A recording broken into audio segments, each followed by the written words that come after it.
ആയാലും രാവിലെയാണ് എത്തുള്ളൂ. ഒരു സിനിമ ഇടാന്ന് വെച്ച് പ്രേമലു സിനിമ കണ്ടു. നമ്മളൊരു സ്ഥലത്തേക്ക് ട്രാവൽ ചെയ്യുമ്പോൾ രാത്രി യാത്ര കഴിഞ്ഞ് രാവിലെ കണ്ണ് തുറക്കുമ്പോൾ ആ സ്ഥലത്ത് എത്തുമ്പോൾ ഉണ്ടാകുന്നൊരു ഫീലുണ്ടല്ലോ, അതൊന്ന് വേറെ തന്നെ. ഞാൻ എന്തായാലും നേരത്തെ എഴുന്നേറ്റു, പിന്നിലായിരുന്നു, ഇപ്പം നേരെ മുന്നിൽ വന്നു.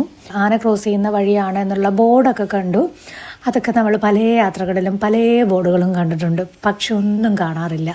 ആ ഒരു പ്രതീക്ഷ തന്നെയായിരുന്നു. എന്നാൽ ദേ പെട്ടത്, ഒയ്യോ നോക്കിയ അടിപൊളി ഒരു കൊമ്പൻ. ഇതൊട്ടും പ്രതീക്ഷിച്ചില്ല. ഞാനിങ്ങനെ സംസാരിക്കുകയായിരുന്നു, ആനയെ കാണാനൊന്നും വഴിയില്ല. കാരണം കൂർഗിൽ ഇതിന് മുന്നേ വന്നിട്ടുണ്ട്, ഇതുവരെ ഒരു ആനയും കണ്ടിട്ടില്ല. അപ്പോൾ അതുകൊണ്ട് ഒട്ടും പ്രതീക്ഷിക്കാണ്ട് ഇങ്ങനൊരു ആന, അതും നല്ല സൈഡിൽ നല്ല നമുക്ക് നേരിട്ട് വളരെ അടുത്ത് തന്നെ കാണാൻ പറ്റുന്ന രീതിയിലാണ് മുപ്പതിൽ നിന്ന് ഭക്ഷണം കഴിച്ചുകൊണ്ടിരുന്നത്.